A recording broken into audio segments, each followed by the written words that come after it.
Okay, so we're here at the top of the hour. We want this day to be a discussion with everybody that joins us along the course of the day. And then Ellen, you're going to be speaking later, and we're going to have a panel at the end. But I think for right now, I'm just going to get started and let everybody know kind of what we're going to be doing today. And then we'll have people coming in and out, I'm sure, during the course of the day. And we are recording so that we can put this out, the recordings out live to our whole newsletter later on. We miss being in the Great Northwest. It's so beautiful up there. I think last time we were there, though, it kind of snowed. But here we are. This is LeiLani Cauthen with the Learning Counsel, CEO and publisher of our news media and research organization. I'm going to get started here. Chris McMurray will be joining us a little bit later. He's our VP, EduJedi Leadership Society. And we want everybody to feel comfortable making comments anytime. Just, raise your little digital hand or type in something into questions. We're going to be watching that all day. I have Doug with me sharing the controls so that we can answer you right away or unmute you right away if you're muted or something. So be prepared for that. And we want to thank our sponsors, Cisco, of course, No Story, and the EduJedi Leadership Society. Cisco's going to join us a little later to have a bit of a conversation. This is the way the day is going to run. So right now we're at the 8:30 mark because this is not a live in-person event, which makes us very sad, but maybe next year. And then we have our briefing. That's the next thing I'm going to do. And also introduce the EduJedi reference guide so everyone can download that. I think Doug is going to attach that into the meeting so you can see it. Download it yourself, and then we'll do our discussion workshop. So we want everybody to be part of that. And we're just going to do them not as breakout rooms today, but just one after another for the whole audience. And then we'll have Dr. Ellen Perconti from Superintendent Goldendale speak to us about what's happening for her. Hi, Ellen, again. And then we'll give the hybrid logistics briefing so you kind of know what the EduJedi have been working on, right? Like this is big news. And as we've been showing it in first Phoenix or first Salt Lake City and Phoenix, people kind of went a little gaga over it. Then we'll end the day with our panel discussion, kind of finding out how people react to everything else we just said during the course of the day. So I believe Doug has put in the attachments so you can see them. There's the reference guide, and that's what we're going to talk about next. So the reference guide, let me just show that on my screen. Looks like this. And part of what we'll talk about today is what's actually in the first few pages of this piece, which is really where are we going? What is happening with technology, and why is everything still so weird? And what is the meaning of the destination of what EdTech is doing for all of us? We're going to also talk in the breakouts about these stages and what these stages mean and where you're at. So you can feel free to voluntarily say, well, we're here or we're there, or sort of the mutation that you're in the middle of. And then we'll also talk about the advices that are early in this. But then later on in the workshops, I'm showing you the screen right now. Hopefully everybody can see it. We're going to actually start pulling out definitions from this digital curriculum dictionary that the EduJedi worked so hard on all summer. I think we had 23 different meetings with different executives from all over the country. There was like at least 2 or 3 on every one of them. And we talked about what's digital curriculum doing to you and what isn't it doing to you if it's not done right, and what's going on inside of it, because most people in education are deluged with apps right now. There's some 7,000 in the market. Those are just the big ones. The bigger districts have, tons of discrete pieces all over their software model architecture. So that's what we're going to talk about today. But let me get started here with really what's going on in the market. So if you want to download this, if you can't somehow find it in the meeting, it's also online at the Learning Council site. And you really should download that because it's one of your pieces of homework from the Learning Council and the EduJedi to understand software a bit better, because we're definitely steering now nationally, and this is what we see on the road with every other district in the country, we're definitely steering in the direction of software complexity. And that is really because there's too much of a burden on teachers. And I'm going to show you the numbers on that. All right. So the main briefing I want to give you, and again, turn your camera on if you want to, unmute yourself so you can speak up at any time. The survey this year was a good 21,000 educators that responded. We had 1,394 full completions, which means they did the entire survey. Takes over an hour to do. Huge responses, essentially, from the education market. So the comparison between 2020 and 2021 is we split the survey. So there was a teacher side and an administrator side. We definitely had more rural level and mid-tier suburban respond this year. This past year. So as context from an analysis viewpoint, the Learning Council put in context, what is a maturity scale for how districts, sort of amble their way in the direction of where this is all going. And it normally starts out with this device rollout. Again, this is all in your special report if you download it now, the descriptions of each of these stages. Then they start having teachers pilot and do whatever they want really in their classroom with unbelievable numbers of different pieces of software. And they start getting information back and feedback and how's this working and this is crashing and burning and this is going on. Then they try to do a lot of mass training. That happened a lot last year, training people on Zoom, training people on how to do various and sundry apps. And then they realize they have too many apps and they start doing app retirement. Because some of them are too many and they've got 16 math applications and they need to only have 2. And so that goes on. Then they really have their IT people step in and go, can we just take an inventory and let's do more precision professional development. Let's not just teach people how to use a machine and turn it on. Let's go a little deeper than that. And then they have another level of resource and equity discussion. And now this gets very sophisticated. And then they start talking about services disaggregation because they're still losing students. And they decide they might want to do some things for the homeschoolers and provide them lesson plans or some other sort of service that's not normal, from the traditional days of public education. Then the conversation for personalization for every single student really takes off because they realize, like we just heard a superintendent say in Phoenix, we're heading into an IEP for every kid. That's where we're going. And that's what people want now since the start of the pandemic. And I don't know how we're going to do that, but let's talk about it. And then we hear people start talking about personalized path and pace, which is where the hybrid logistics conversation starts to come in, talking about the Uberization of learning, where you have cohorts of students and the whole structure changes. And that leads towards becoming a very experiential, expo focused, so that how you're actually executing on the delivery of education becomes something that is entirely personalized around every individual student. It's a true experience rather than sort of a manufacturing line.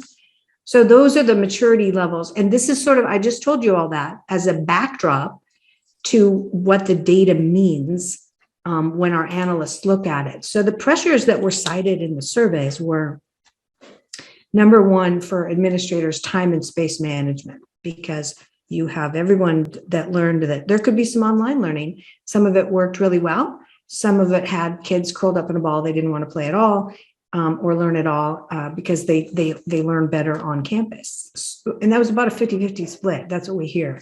And then you have attrition. You're losing kids.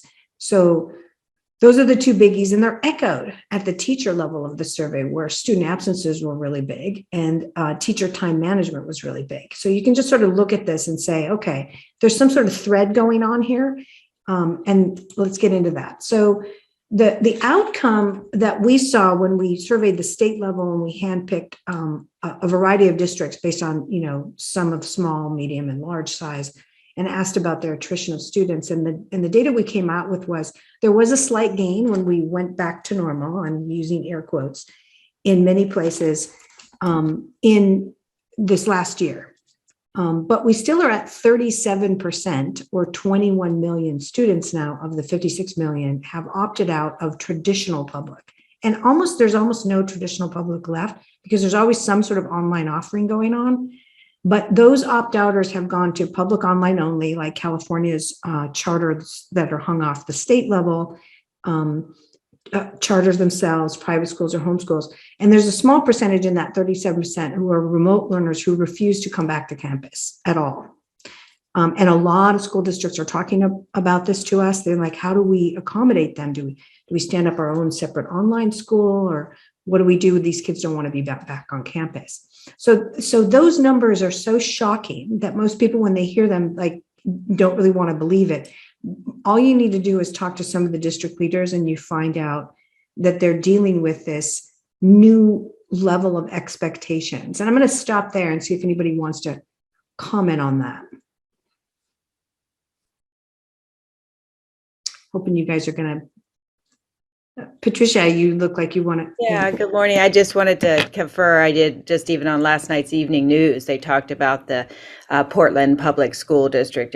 You may have heard it. They were quoting, I think, either 19 or 20, somewhere between 19 and 22% dropout rate in that, just in that one district of students. So we know that there's definitely a room and different changes that need to be made. Yeah, and I think what's really shocking also is that a lot of districts don't know what happened to them. So they're not, they're not following through and going, hey, where'd you go? Like, are you doing anything? Like, are you at school at all?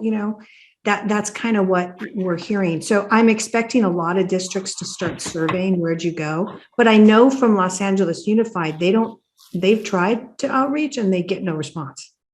So literally they don't know what happened to those kids. So that's a big question, and we're going to be surveying that question in 2022. Like, do you even know what happened to all those kids? So that's obviously a big interest. So thank you for that, Patricia. All right, so let's talk about where the spend went. We've got huge buckets of money right now in the education sector, and more than we've ever seen. The last bucket, the ARPA, is still in play, and most districts haven't even applied for it. It's the largest, loosest money we've ever seen. There's about 157 billion all total left from, the stimulus 1, 2, and then ARPA. And ARPA was sort of like when the feds got their act together and said, we're not just going to give this to the states, it's going straight to the districts. And then the districts last June were like, oh, we're supposed to apply for this. And then many of them over the summer were sort of surveying their staff and maybe some of their public, saying, what do we want to get, and not knowing what to do with it. And then starting to put together their 57-page, request. And then the feds maybe got that request, and maybe it's going to be by June they even see the money. So this huge bucket of money from the third level of the stimulus is still in play. And again, it's the largest we've ever seen. But we did see a huge jump. Like 2020 was the largest jump we've ever seen in spend. 2021 was a little tamer. It's still a $2.2 billion increase. Those are big numbers, really big numbers. That doesn't include, the paper stuff necessarily. So hardware was 14 billion. It grew by 200 million more than we expected. Major software systems didn't really increase. And those are your learning management systems, student information systems, the stuff called middleware that makes stuff work with other stuff, the complicated stuff. Most of your repositories, the places you put things, right? Like not the things themselves of digital curriculum, but the places you put things. And we wanted that to go up more because we think it's a sign of more maturity, like where you kind of like are using systems to get organized, but that didn't happen. And that tells you a lot about where the market is at. Some, obviously the bigger districts are using a lot of that stuff, but not all of them. Digital curriculum spend really went up, 1.8 billion. It's going to go up again this year. Paper is holding steady now into 2022. People are still using a lot of paper, still sending paper home. So that's what's going on with digital curriculum. The thing that's shocking to us, and always has been, is the comparison against the consumer market. So straight to consumer digital is 28.5 billion now. It was at 25% compound annual growth rate going into the pandemic. It was really high in 2020 in terms of growth rate, but then in K-12 was only at a 5% compound annual growth rate. So it's growing faster, consumers growing a little bit slower. But if you compare it, the last data on this slide at the bottom, the global mobile app market is 582 billion a year. It's massive. So what is spent on just learning type apps is what we're talking about with that 28.5. Those are apps where grandparents and parents, as soon as the pandemic started, got online, said math app, right? Or language app for of kindergarten, right? And they found all these things and they started using them. Well, that actually also exacerbated an equity problem, right? Because if you're not wealthy enough to buy a bunch of apps, you didn't get those and your kids lost learning. But the other thing that happened is that many people found these really great gaming level type apps that never get used in education, and they're teacherless. And they're just games or like places to find things and teach yourself stuff, right? And that taught the American public a lot. And it's still doing that. And so the expectations have shifted on how you can absorb knowledge. And that doesn't necessarily use humans. So you have this sort of interplay going on in the market, like we want teachers, but can't you do it better like this? Because my kid learns, they like it better, they're more engaged, right? So now the question becomes, what is the proper and most efficient use of teachers? Because we still want them, but we need them to be used very precisely, right? So that's the thing that's hanging over because of this data, right? Like what happened to the expectation shift, and it's still going. So that's not going to go away. And it makes you question as a school district how you're employing all sorts of ed tech. And the backdrop of that is that the Learning Council believes from all this research that the way out is the way through. That means you're going to have to get way more sophisticated with all your software stack of things before you see an end to the aggression to change. And that's scary for a lot of executives in the market, and particularly for teachers, because they think, oh my gosh, the software is going to do the teaching for me. No.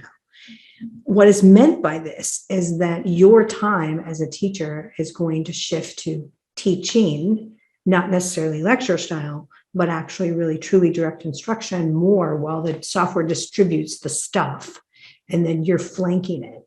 So that's the discussion that's being had. Like, how do you do that? Like, that's impossible.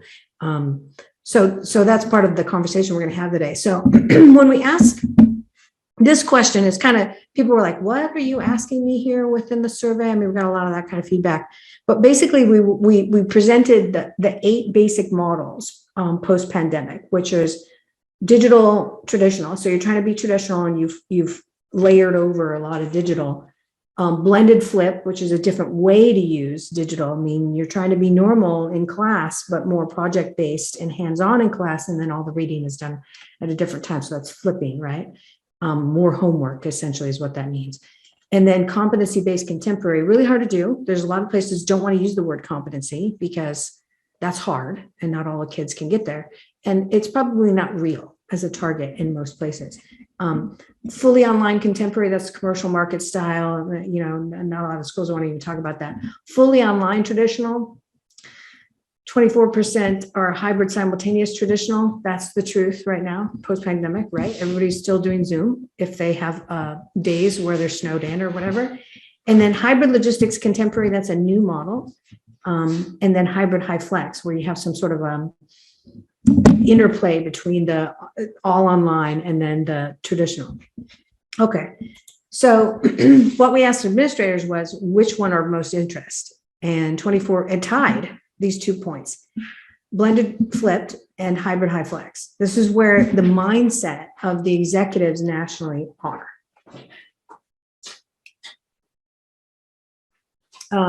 Okay, so I just got reminded of something. I'm distracted by admitting more people because I'm host.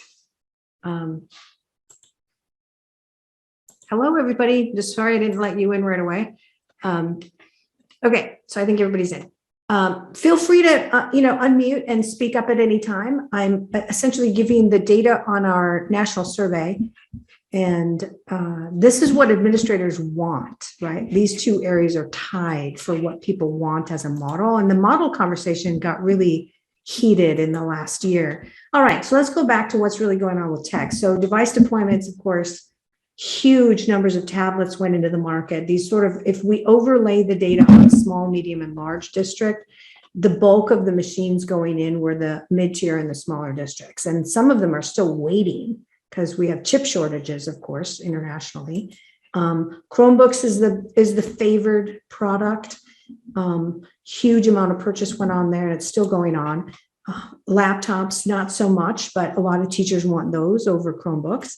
And then desktops, of course, there's a lot of schools still buying those for teachers. Some of that's really because they couldn't get what they wanted for laptops, so they're buying desktops. And then gaming has really picked up. So you see a lot of school districts now, particularly if they're trying to go back to normal, trying to buy, full gaming suites, and outfit whole rooms with a lot of gaming devices. Here's what's happening with technology. So the in use is the blue bars. We plan to purchase more of this green, and then considering use is yellow, and then not considering at all is the orange. So you really have some new stuff getting on the board here. So we were expecting more from learning management systems. It's good to see there's that much in there. Interactive whiteboards still in play, even when teachers are using them during Zoom, right? Like if they still have to teach remotely. Student coding apps, really big. Robotics, social emotional systems, huge consideration area, 31%. And there's a lot going on in the market in that area. Audio enhancement ranges from everything of getting everybody a headset, like all kids, even when they're home, because maybe there's 7 kids in the family and they can't hear each other when they're all trying to learn from home, as well as audio enhancement in the classroom, because if you have to teach and some of your kids are still remote, they can't hear you as well if you step away from your computer. So there's a lot of that going on, as well as tracking cameras for the teacher to be able to move and not have to sit in the same place all day long.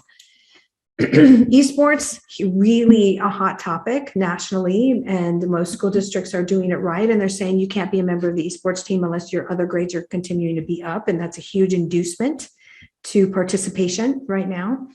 Live tutoring systems, we're hearing a lot about those. We're seeing a lot of companies come at the Learning Council that we've never heard of before, and a lot of money behind live tutoring. That is good for some districts who need the support because they can't get the teachers. It's also a little scary because some of these companies are posturing to sort of take over. So there's a lot going on with that. And then hybrid logistics, interesting arena. There's a lot to talk about that. We'll get into that a little bit later. All right. So we also ask about planning and scheduling logistics, because obviously this time and space thing is a really big deal for people. 27% are still mostly manual. This means you create your pacing documents and your schedules, and they sort of operate in independent documents of some sort over separate from your learning management system and your student information systems. And what that means, and the unconnected systems, is really that a teacher's having to toggle around. They're having to look over here for this and look over there for that, and then plan the lesson over here. That's sort of ridiculous in the age of technology, but this is the state of things. There's only 21% who are claiming they have connected personalized systems, which means the presentment to the teacher of what they need to teach, when they need to teach it, along with the form fill for, here's create your lesson plan, right? Like, this is the pacing guide, teach these standards here. This is what you've already ticked off. Now do this, right? That doesn't really exist. And that's a major problem in the market. And it really goes to the heart of what you have to start thinking about as an administrator. How are you automating some of the functions of the creativity at the teacher level? Okay, so the number of staff in the school or district and schools who work more than 50% of the time on logistics. Of course, we had many different size districts responding to the survey, but we got some inkling from the data here how big this goes. So this is a question you need to ask yourself. How many people do we have just working on logistics all the time? Like any form of logistics, time management, rearranging classes, putting a temporary teacher in, a substitute in for the day. And if somebody goes down sick, how much do we have to rearrange? We had an Indianapolis superintendent last fall say, she needed something like 98 bus drivers, didn't have enough. So she had to move her food service people into bus driving, which meant all the kids only got like peanut butter and jelly or salami sandwiches during the day because there's no time to make the food. And this superintendent didn't have enough teachers either. And if one person of the ones she had went out sick, she had to shut the whole district down. So this is a level of unsustainable operation based on staffing. And there's a lot of that happening. And I've even had superintendents that, like just last week in Phoenix, say, they've had to step down and take units themselves and teach for part of their time.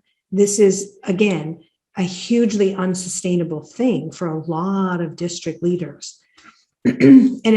So attention on logistics and how to automate logistics much better is a potential major relief point for a lot of leadership. So planning and execution for the digital resources. This is interesting to us because once we teach you what hybrid logistics really means, this is going to be shocking data.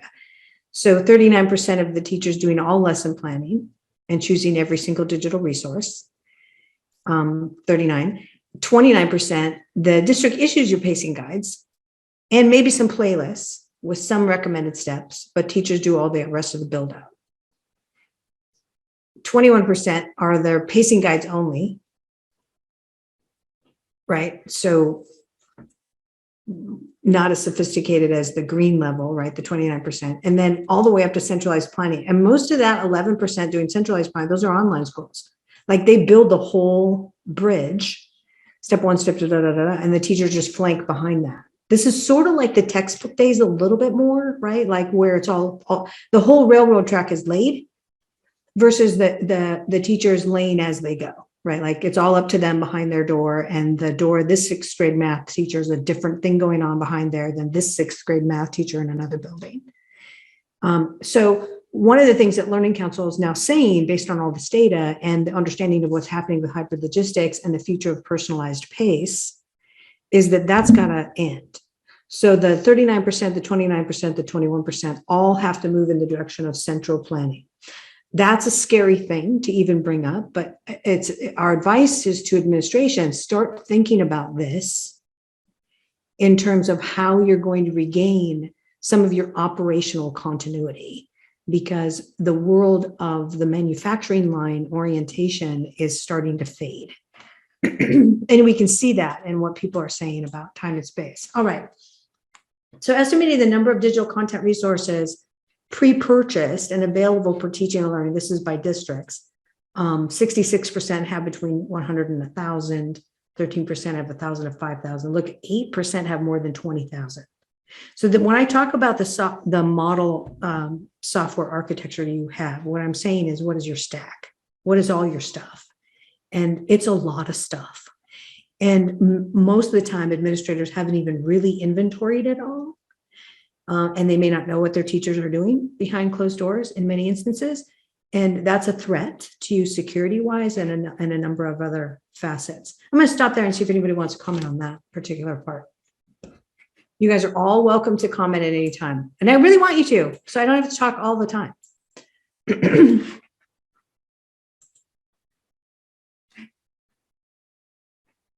Okay, check one, check two, check three, seeing if anybody raises their hand. Okay. All right.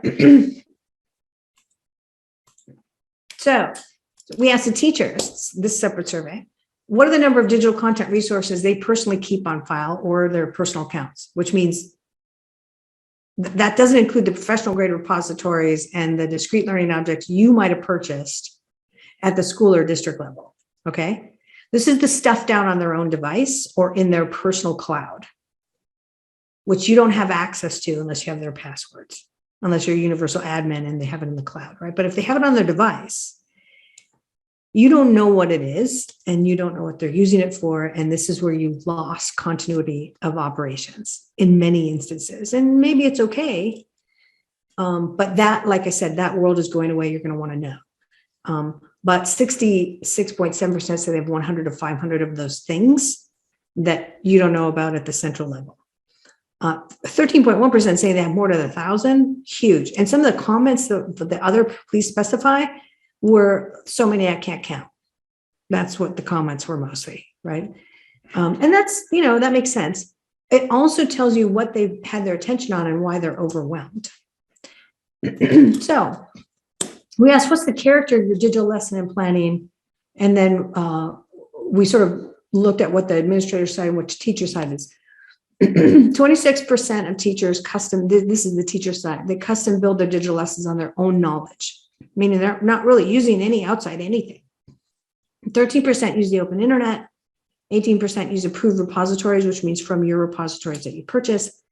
36% use some mix of approved materials and they build their own stuff. And 7%, these are mostly the online schools, just coach because the railroad tracks have been laid for them.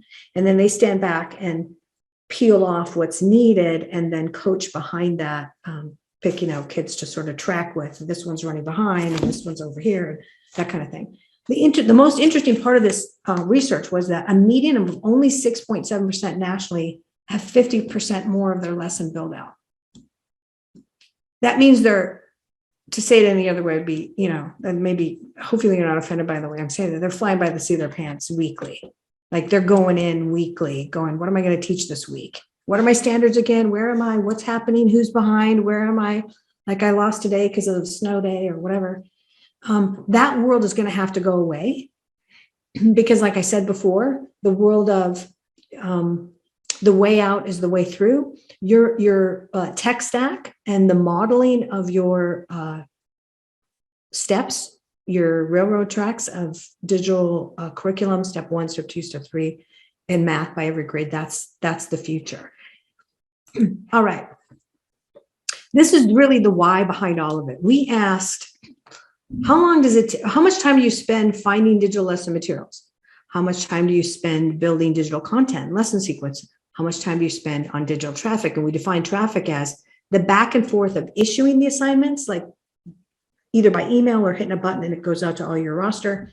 And then getting hit back by, I can't find my login. What assignment was that again? I didn't get the attachment, blah, blah, blah, blah, blah. Parent asks a question, students ask questions, right? That's traffic. So look what the teacher said, 24% are spending on those 3 things over 30 hours a week. In my mind, that means they're not teaching. They're doing this. So I want to stop right there and see if anybody wants to communicate about this particular set of data, because look how different the administrator's viewpoint of it is than what the teachers say. The very, very different reality of what's going on out there.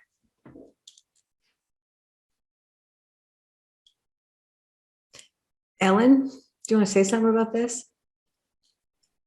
I have a lot of questions. So yeah, where does that time occur? So, is that the time teachers are spending outside of the normal school day? How do we get better so that we're not doing that? Would be the big question right now. Yeah, those are the questions. And maybe they are. Maybe that's why they're saying they're burnt out, because they don't even get a weekend or to spend any time with their husband or wife. Or yeah, Drew, you have your hand raised. Yeah, teachers are tapped. And what's interesting is administrators have varying degrees of engagement. Some just have kind of put it at a distance and, you do your thing over there and I'm going to do my thing over here. And others have kind of waded into the pool with them and they're producing videos and trying to get resources to support the teachers and really trying to be reactive alongside of them. So it's really interesting. It's polarized. Some administrators are really drinking the Kool-Aids and others are just trying to just pretend like this is going to go away and we're going to go back to normal. Yeah. And I guess the lesson here is, are you looking? Do you do the walk around and look? Like, what are you spending your time on? Yeah. So that's the question you need to be asking, but that's an excellent comment, Drew. Might be a side conversation and taking you where you don't want to go, but I think our administrators are tapped as well. Well, yeah. This morning, I know I have at least one administrator in the classroom teaching. So yeah, there is a daily juggle of how are we covering classrooms right now. With administrators even stepping into classrooms when subs can't be found. Yeah, that's what I'm hearing everywhere. And obviously my question is, what happened to all the teachers? Like, what is going on? That's another question, right? Like, we don't even know that. And if you step away from it, I remember thinking this when we were in Salt Lake or even in Indianapolis and Tampa last year. People coming to me and saying after they'd sat in on these live events, like, this is live, but it's virtual, but these people are in an unsustainable situation. This is not a sustainable operation. Like, if you're daily having to just deal with staffing your ability to strategize and step back and adapt and like, maneuver your organization is really dwindling fast. And that's going to drive more people out because your attention can't go to, trends that are happening and things that are going on because you're struggling every day. It's not a sustainable operation. And I think that's what we're seeing. We're seeing that with that being tapped out, other people are looking at other professions and saying, wait a minute, they're walking away from their computer at 4:00 in the evening and they're not touching it again until Monday morning. And yet I'm getting, I don't remember how many you said, all that traffic from parents and families. And we care about our kids. So our teachers are going to respond. So I don't know how you balance that out. Yeah. And then they're going to burn out. And then what do you do? Right. So yeah. So that's why this conversation about a structural shift is so real. Because the other thing people learned during the pandemic is, hey, I could teach from home. Why can't I do that like every other day? And many, people that were home, where the schools led with not Zoom meetings all day long, but interspersed and a lot of asynchronous assignments, right? Parents came back and said, we got everything done in 2.5 hours, just like the homeschoolers I always talk about. Why do we got to be here every day? So this is a pressure, right? This is real to them. And parents and teachers are feeling like, yeah, why am I in front of them all the time if I've got some automation that can distribute, catch back, pre-grade, and then I just look at the stuff that needs to go and I look at the dashboard and I help Johnny who's way behind. Why am I doing everything? Those are all the questions that have come up, right? Time and space and the use of resources and what the machine should be doing for me instead of me doing everything and manipulating the machine to get my own job done. Why can't something be done here, right? So these are the really deep questions. And I know in Phoenix when we were there, the question went so far as like what we're teaching. Like 250 years we've been teaching the big 4 subjects, and then we put around that a bunch of other stuff. And I think one guy said, I think coding has to be one of the big 5, right? Or like there's questions that are that deep. Like what are we teaching? Like, so all that's happening simultaneous. Okay, so we ask in January 21, this hasn't shifted, 74% overwhelmed or burnt out in your teaching staff. This is what's happening to you. That is huge that they would respond that way. All right, so what do they say they need another PD for? Teachers' biggest issues, indicating what you want to be thinking about for future address when you go into your summertime. 82% newly having to teach students online via video conferencing, because that's probably going to continue, right? You're going to have days we're going to do that, or kids that don't want to come in and you don't want to lose the seat time. So you're going to have people dual teaching, hybrid. 74% want app and subscription site training. So the type of training we've always done is pedagogical and theoretical, and how do you put together a lesson plan, and how do you find things, and how to use Zoom or how to use your machine. But now you got to think about a whole nother layer, which is your software stack, that level training. And then I think number 3 is one of the most important for you to think about as a leader, and that is emotional impacts. That's not over. And it probably won't be over for a long time. So the address to all of your audiences, your students, your parents, your teachers, is huge, social emotionally.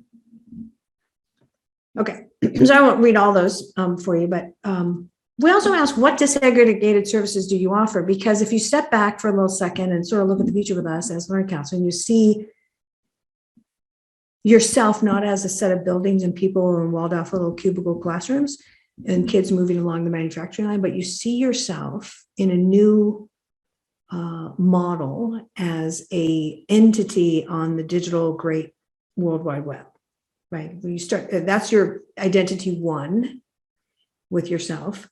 Then you start to think of yourself as, how do I be a human brand and a consensus point for learning?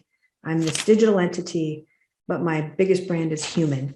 That is why we saw a need to ask this question. And we saw only 58% offer any sort of hybrid flexibility of districts nationwide, and that's a mistake. Only 42% offer full core curriculum. Only 33% offer homeschoolers major tests. Now, I don't know what your laws are in both states we're addressing today, but this is coming and it needs to be lobbied for. You need to tell your boards about it. This has to happen. Parent tech training. You don't have enough teachers now. You don't have enough administrators. You're probably not thinking about this. But the districts who did early on in the pandemic were able to harness a power they never knew they had with parents. And that's important. And then live chat learning support. This is a really big tech area of interest to a lot of districts, and it should be. And then offering homeschooling learning content plans. Like, you don't have to teach it. You just have to issue all the resources and the steps. That's also an interest point, but only 15% have even thought of doing this. All right, so those are the disaggregated services on the radar. All right, so I want to talk a little bit about, we talked a little bit about this last year, the organizing structural shift. So how education has been is very pyramidal, superintendents, tons of other administrators, and then teachers now, that little teacher here in the middle of this gray triangle, just furiously issuing stuff, getting it back, blah, blah, blah, blah, blah, blah, blah, right? They're overwhelmed. And kids moving by age through grades in batches. This is absolutely, we all know, a manufacturing model. Okay, the logistics of that, you had an annual start, you had weekly rotations, maybe, you had daily rotations, maybe, the bigger schools do, like, you know, this is your day for physical education, but you don't have another one like that until 2 days, okay? And then you had, you know, your hour and minute blocks. Now, one of the number one points we've heard since the start of the pandemic is that you maneuvered your hour and minute blocks. Okay, so instead of 45 minutes, it was 65 or 75 or 95, and some of them went down to 20 minutes, 30 minutes, right? So start thinking about that particular thing, because that weighs heavily in the direction of hybrid logistics. How you use daily time is step one. Okay, so we talked about this a couple of years ago. It became the most riveting thing for our attention in the last 2 years, is what would it look like to flip the institution, not just the classroom? So flipping the institution means maybe you go to a model that looks sort of like this. Physically, this is the space issue, and then it gets into the time issue. So you put every kid in these giant homerooms. Maybe you have 4 of them on one campus, and you label them, you know, something like Harry Potter World's House Gryffindor and House Slytherin or whatever. And maybe you pack in 2 or 3 grades in one, huge rooms. Maybe you collapse some classroom walls, but they're all on individual points in general in their grades. And then as they're auto cohorted based on a group of 10 or whatever, they're launched out and they get little calendar invites and they're launched out to a classroom. The teacher got the notification half an hour early. She or he runs in there and gets the classroom ready. This is a lot like what has been going on for 25 years in corporate America, where if you worked for a big company, you were in a walled off cubicle or you had your own office, and then you used meeting space. You had to schedule the meeting space so nobody else could get it. But that was all done so that when you were working autonomously. So what you're seeing happen right now is a huge interest in this particular model, because it could be pace-based, maybe competency-based, probably not pace-based. And it could auto cohort, but it would use the teachers differently, and it would put them in office time and roaming time, where they're roaming in. See this teacher at the bottom of the screen? She's taken several students aside for a short meeting. Another teacher could come in and take kids aside for a video chat, or come in via video chat from 3 counties away, or use the interactive whiteboard in the classroom. In the meantime, all kids are working autonomously. And like I said, they're flighted out for shorter classroom periods.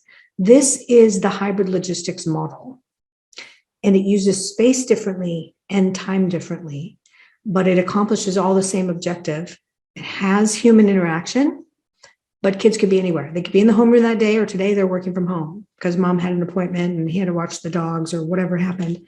creates complete flexibility and your physical presence if you allow it. But if the academics showed that you really needed to be on campus, that would show up, and then you're not allowed to be off campus remotely. You're supposed to be there that day. The flexibilities are endless, but it's a model shift. All right, so the basic organizing structure that's being spoken about so much right now about hybrid logistics is the efficiency of teachers is number one. Huge efficiencies for teachers and less time for them running the classroom because they're now only intersecting as needed. But it's called the on-demand network model. It's a lot like Uber. If you've ever ridden an Uber, this is what we're talking about. So built to academic standards, and students are based on pace. So the difference of logistics is that everyone's assigned to a segment like a house, and they could be pushed by a teacher up to a grade in one subject, but if they get too far ahead in that subject, the whole school could decide to hold them static on that subject and up their units or their amount of time they're supposed to be spending studying on a different subject that they're behind on. That doesn't happen in the traditional model where you're stuck with your grade and stuck with your age. And if you're behind in something, you just get a lower grade. You get an F or a D. And you're never sort of huge amount of tension on you, like teachers SWAT teaming in and fixing that and holding you static and something else maybe you're better at. So that's why this is so interesting talking about. I'm going to make sure you guys have asked any questions, please do. So the point about transitioning is that no school can do what I just said overnight. That's impossible. You're probably freaking out even thinking about it. But I want you to think about the fact that it's not really an alien model. It's been around for a really long time in the private schools. It's been around for a really long time in even some of your special needs work, your remedial work, and what you've already been doing for some things. The way we think most schools would probably try to do this is they'll shorten their Carnegie units for their traditional core, and they'll go after doing hybrid logistics for remedial to supplement kids behind in core, just give them larger homeroom time. And rearrange the space so that there is those large homeroom times, and then also all your extracurricular type of activity, maybe one or two of your core classes piloted in some grades. So they'll do this carve out that you see on the bottom right of this screen that I'm showing you right now, where you maintain traditional, some of it's still via Zoom, but you start carving out your days, or maybe a whole day, right? Like 4 days a week you're doing the usual, and then 1 day a week is all homeroom, asynchronous learning, only intersected with human teaching as needed, which could include full day off for a teacher who's only on every other week. So questions about that from anybody, because then we're getting into the next thing. And I'm gonna ask Doug to make sure I'm kept on time here. So I can see this model working with older children better than younger children. So can you talk a little bit about how you see that working? Little people have a harder time in bigger spaces kind of thing. Well, I would contend that this model now is what the younger grades do. They just don't have any automation of the cohorting for it. So if you're a kindergarten, first, second, third, fourth, fifth, maybe sixth grade teacher, you're mostly in one room with kids who are all at different levels. What you don't have is the ability to have, that we're all going to read this book together time, and, let's all get our graham crackers time together, or whatever, when you're talking about little kids. What you don't have is that you can't use software only to pre-assess, and then different kids are at different points. And then the 10 that are ahead are auto-cohorted to intersect with you for a moment while the other kids are doing something else. You don't have that automation in that younger classroom. So you have to sort of be jack of all trades and try to fix the kids that are behind, and then get these other kids to do something else. And you go read that book because you're ahead. That's what overwhelms the younger grade teachers, because they're on all subjects many times and trying to personalize for every single kid. The other thing about the younger grades is the reason this still works for them is because their depth of curriculum is really not that much, right? They're not as intensive pushing out content as the upper grades are. Most of it's social. Most of what they're doing is social, and their togetherness is not impacted. So they gain from the auto cohorting aspect and leaning heavier on software to do asynchronous, kids all on their iPads. I've been in these classrooms. Like there's one in California that I went to. Kids had beanbags and they laid around with their iPads and doing their things. And they had stars for how far they got along, what module they were done with. And the teacher roamed a lot. But that's not the only thing the teacher did, because in those younger grades, you also have all togetherness time. There's a lot of all togetherness time, right? So that doesn't change. Does that help a little bit, Ellen? Okay, Drew, go ahead. Yeah, well, it's not at depth and content, it's at depth and relationship is the way I'd respond. And so what's kind of interesting about classroom teachers that were elementary this last year, or I guess maybe 2 years ago, I would say, they were asking, well, can I just teach from home? No, your job is about relationship. Your job is about making sure that these kids are safe in the room. But however, I had this really odd year where I had experience in a couple of different districts. And my daughter had an experience where they just put the teacher on a projector and she would go into 2 or 3 periods a day. And those teachers were at home because they were on quarantine and they were teaching lecture from. So my daughter had to go to class, but the teacher didn't.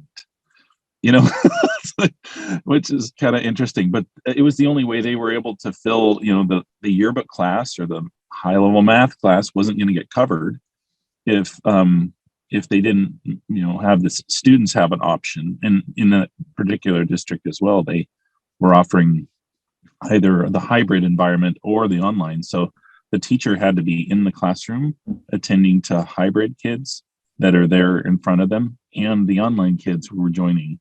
And I don't think most unions tolerated that because it really stretched the teachers to have to be in 2 places at once.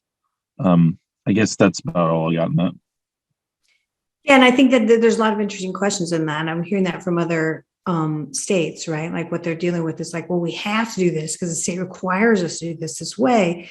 I would just contend that, at a certain point, you have to step back as a leader and say, I can't get the people. I got to do something, right? So then you roll back to, okay, good. I could run these homerooms, these houses with paraprofessionals vetted, who at least know when there has to be a teacher for something, but then rotate in the teacher the only teacher I could get, like Drew, you were saying, from far away, who can do the math section and just schedule that in. That's what hybrid logistics is all about. And they come in via Zoom. The kids will love it, right? The little kids will all like sit in front of the, big screen and have the lesson together, and there's somebody there to run them. The teacher's still there, but remote. And I don't know how you're going to solve a lot of your issues without doing that.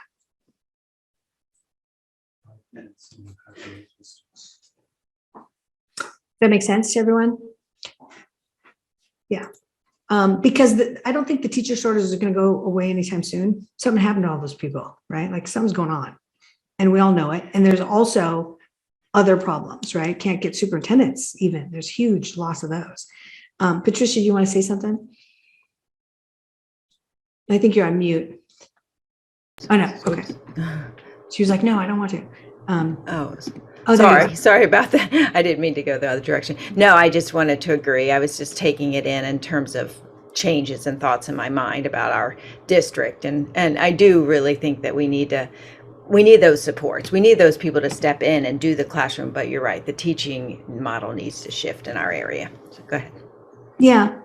I think one of the first steps you want to think about taking is there's articles that we've had on Learning Counsel and say, like, what is the definition of a teacher? You can have Doug hunt that down and have that sort of start to percolate in your area. Because when you really get into it with a lot of teachers, what they signed up to do is really actually cause that spark of learning, like see it, right? Know they're part of that and not to just lecture. Like, I don't really think people really got into teaching to do that. And the amount of time doing that, they didn't really get into that. They really got into the emotional side of, doing something for the kids. So that conversation is, I think, a step one. Like, let's talk about the definition of being a teacher in the 21st century. Like, and post-pandemic, how much time do you have to stand and deliver versus use something to distribute that piece of knowledge, like a video or some, and then teaching is actually recognizing when this kid does not understand what the denominator is in math and fixing that, like actually sitting with that kid and figuring it out so they can figure it out, like they can pass. I think that's really the conversation that has to start everything, because like I said, structure shift, time shift, the way out is the way through, using more software, and then efficiently using the humans to do what they always really wanted to do. And actually they get a little bit more free time and mobility, right? They're not stuck there. So those are the things that we're coming up with. All right, so my top takeaways: market is fractured. There's way more alternatives, far less traditional model. Almost no schools are pure traditional. The purchase intention through 2022 for digital curriculum remains high. 63% of districts are going to buy a lot more software. It's going to be messy. It's going to be painful. Workflow and elements of time and space remain mostly manual, and that's where we think all the attention needs to go. Number one point behind that is they can't get the people. They have to think about logistics. Teacher-centric lesson planning is a massive hidden time cost, which lowers attention on students. It's the real inhibitor of predictive analytics that could actually create what people want now as an expectation, which is full personalization. And then new types and new ways of offering PD are needed. Okay, so those are my main points here. And we're going to get now into our work groups. I want to stop there for a second. Any questions, comments? Oh, we're not going into this now? Hybrid logistics. Okay, I'm taking direction. Oh, we're going into hybrid logistics now. Okay. All right, so and Alan's up at 11:40. Okay.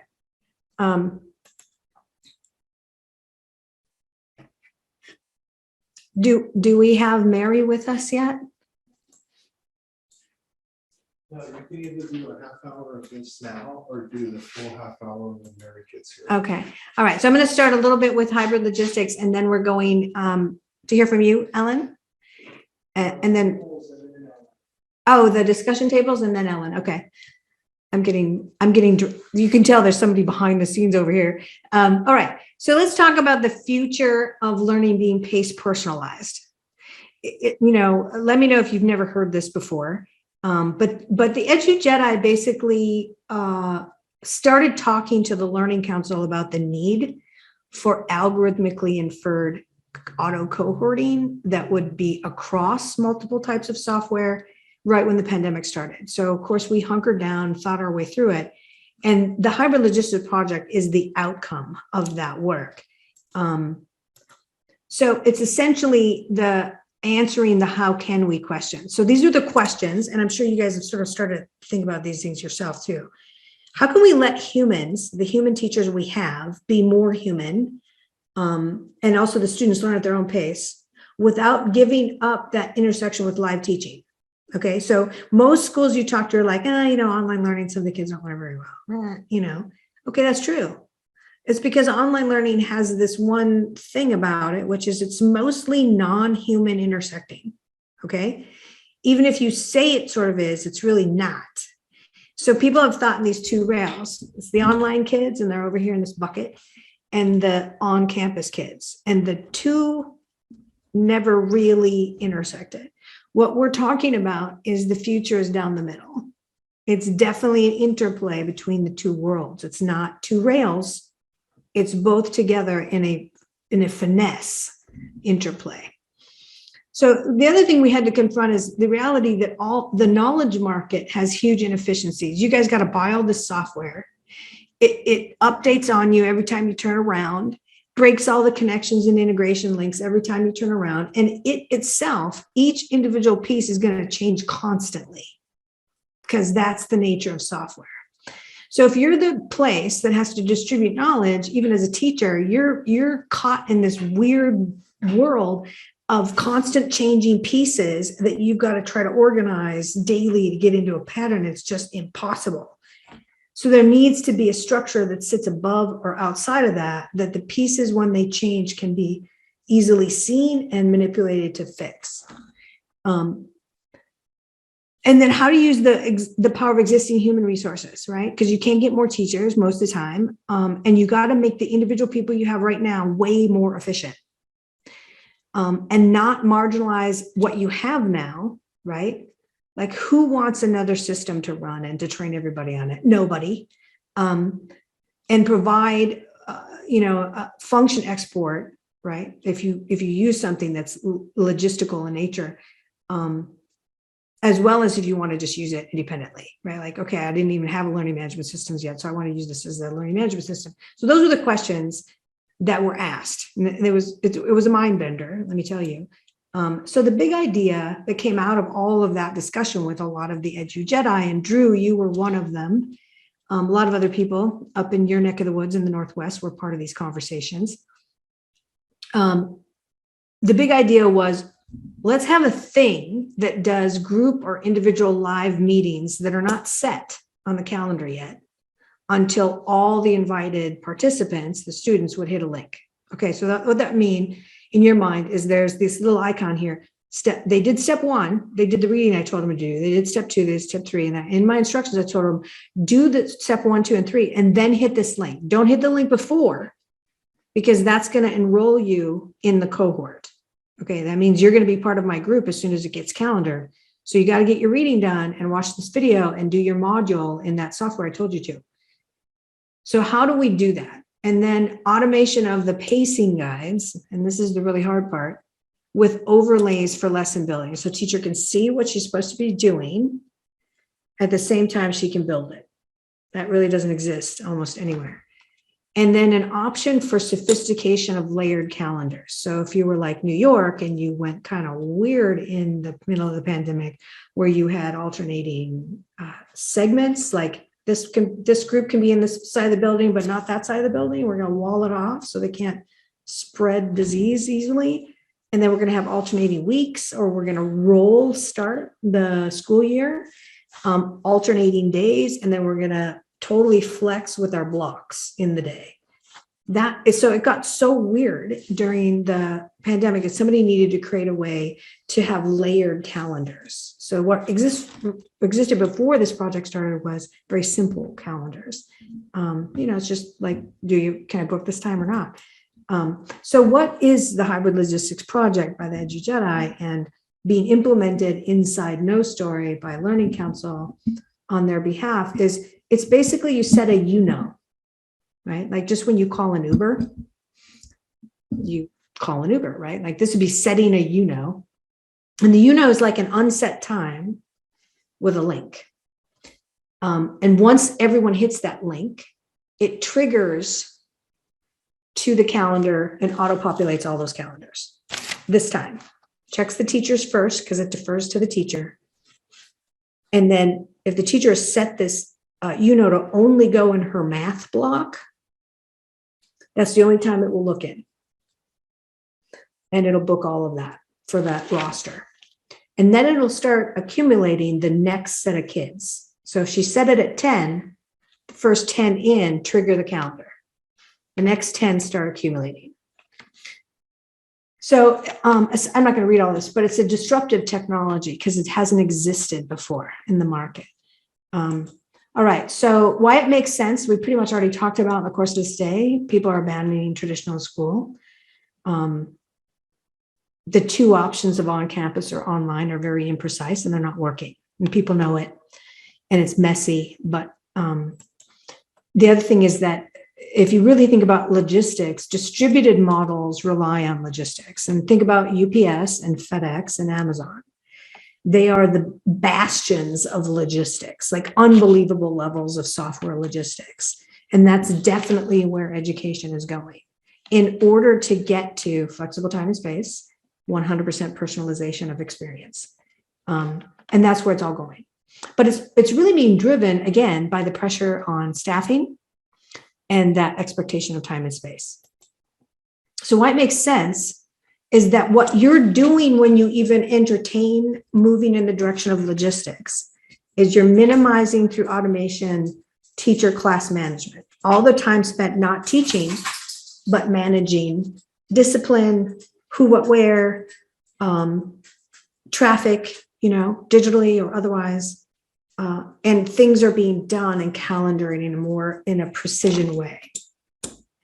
And you're doing it in favor of individual, small, and purposeful group interaction. So you're not sacrificing human teaching, you're elevating it to precision. So that's the main goal of hybrid logistics. All right, so what you would do is you would create a it's the main thing that you do. And it's again, a dynamic live meeting that waits to calendar until everybody's clicked the link. Okay, do I have any questions so far on this? Like, what is happening? Why is she talking about this?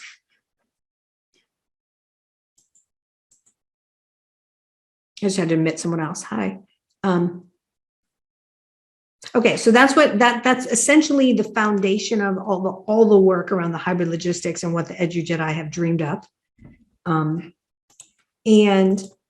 the way that it looks you would set your target date as a teacher, because you're trying to keep generally pace in general. And then you would check, do I want to auto cancel kids who are late and docket them so I can address them individually? Or do I want to do that manually? So I'm watching the pace of the students and I'm like, this kid's not going to make it. They go back to the next cohort. Or they get canceled out and personally directly addressed with direct instruction by the teacher. Then your unit numbers, what standards go into that, your title, if you want to attach other stuff and links and videos. But once you do it, you can drag that link out into your own system. So let's say your teachers are using Google Class or some of the other learning management system, or they're doing stuff in some student information system. They don't have to do it all here. They can drag it out. So this auto cohorting thing is its main function, but you don't have to do everything else over here. You can just use those links and put them in your own system. So essentially, the teacher gives this, a minimum of instruction, right? Read this, watch this, take this, and then hit this link. And then is able to watch who's doing what. Now, you notice this little purple child down here, guest number 4, not arriving by target, and it's seen. So the educator then can have the option of putting them on hold or moving them back on the docket. So they go to the next cohort. Okay, I'm gonna stop there and see if you guys have any questions. I'm sure you're thinking through already, like algorithmically, what kind of logic has to go into this? This is like FedEx level, Amazon, UPS level logic, like how you would manage a package. Didn't make it to the truck on time. It's got to reroute and do this other thing. So questions from anyone? I'm really hoping you guys are going to chime in. Go ahead, Drew.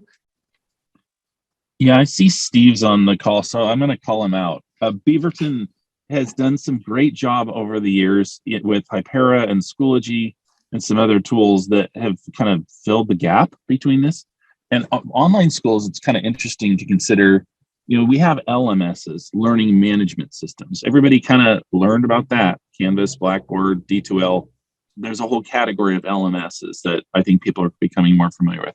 Yeah. What we don't have yet is online learning systems, OLSs. A handful of virtual schools have OLSs, which seek to stitch that stuff together. Universities have had to do it, especially those that do more digital learning, because Canvas and others are not built to roll from one semester to the next, or built modularly so that they can adjust based on student performance.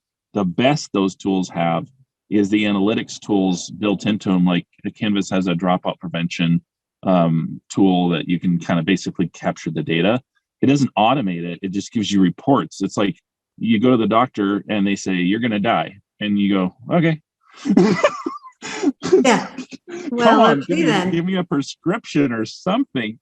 Doctors don't do that. With my dad last night, like this nurse calls and is feeding him, 2 minutes worth of information about things he has to do to take care of himself. and to make sure he doesn't die. And she's just assuming he's getting all of it. And I know my dad, and it was like 8 o'clock at night. He was rummy and tired, and he has diabetes, so like his mindset wasn't there. But she's just feeding him the information. It's like, Yeah. that's the kind of similarity of what we've done to parents this last year. Well, you can just teach your own children, and they're like, heck no, thanks. That's what we pay you to do. It's really an interesting conundrum as we think about filling out the OLS marketplace and having a high degree of expectations of schools and districts and other systems to do this for us, because they're just not there yet. Steve? Steve, are you there?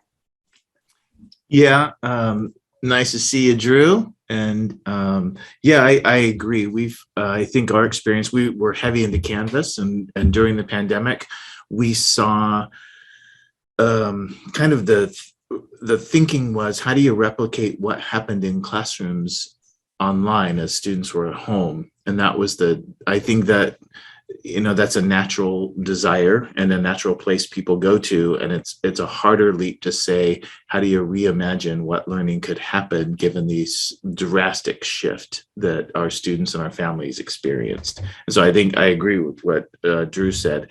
I think we've been operating more in how do we take existing systems and replicate what was, versus saying, what do we need?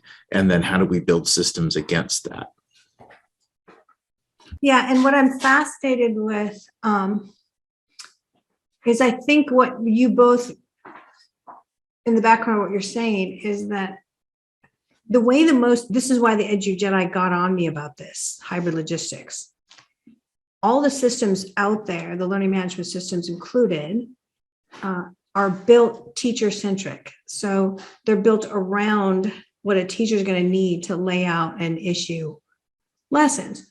They're not built enterprise, which is Drew's comment. The online learning systems focus on the student centricity and carrying the individual student from one lesson needed across, whether or not it's the same teacher the whole time or it intersects with a different teacher at a different time, right? That whole flip of the institution is what we're talking about here, right? Moving from teacher centricity to student centricity is an enterprise move. And that's really what we're talking about. Any other comments on that? Chris, go ahead. So this is interesting, and I want to jump in on the even just the naming, right? The learning management system traditionally and historically has not been something that manages learning. It's a teacher resource management tool, and so for us to even call it a learning management system is really sort of it starts bordering on silly, because that's not what it's doing, right? We know full well that what we're talking about now is designing for learning versus planning for teaching, and this is absolutely correct, right? And so as one of those people poking to make change and create this hybrid logistics model, we got to flip the table, guys. I mean, everybody said, Drew, Steve, it's great to see you guys. You're still doing the good work, and we're all fighting the good fight. And now we've got some impetus and some momentum to change. So love the conversation. Would love to continue that. Yeah, so I think I have like maybe a minute left. So I want to zoom forward. Thank you for that, Chris. So essentially what you would be seeing happen in the hybrid logistics is, let's say the teacher creates a series of lessons and each one ends in an intersection moment, which is the So it's read this, do that. You can see cohort 3 is moving. Cohort 1 out up ahead, you've got the little green kid he's got a holdback status because he's not going to make it on time. So he's maybe, held back or individually handled, or he's redocketed into cohort 2. So questions arise from this. So I want you to think about this. But now you see the educator's job is tracking communications. They create the they time block, manage their holds. Like, parents can only do meetings with me during this hold on my calendar. they motivate, they do individual direct instruction, they're assigning up or down students, they're involving themselves with parents, they're roaming online or in person to help kids, and they're customizing, which is really the short list of roles we really want teachers to be doing now. Okay, so you really got to think about role shift. So that's what we're talking about with hybrid logistics. And then the way that the system will originally work is every teacher who, if they're not affiliated with a district or a school, has to run through a criminal background check. Has to happen. They can add certification. They can also add any course or lesson they want directly to their individual market or the global market. And that's a big move. So this is just giving you a little picture of the future. This is the structure of the architecture.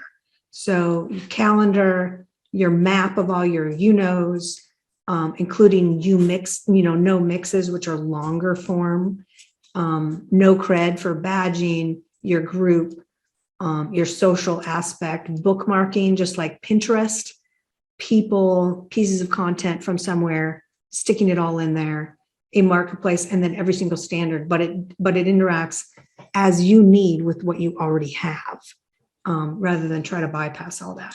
Now, where it gets really interesting, and this is where we talk about logistics the most, is that being able to see the real-time schedule for every single person when you got weird blocks and weird time management, weird segmenting going on, and some teacher, doing Zoom from 3 counties away.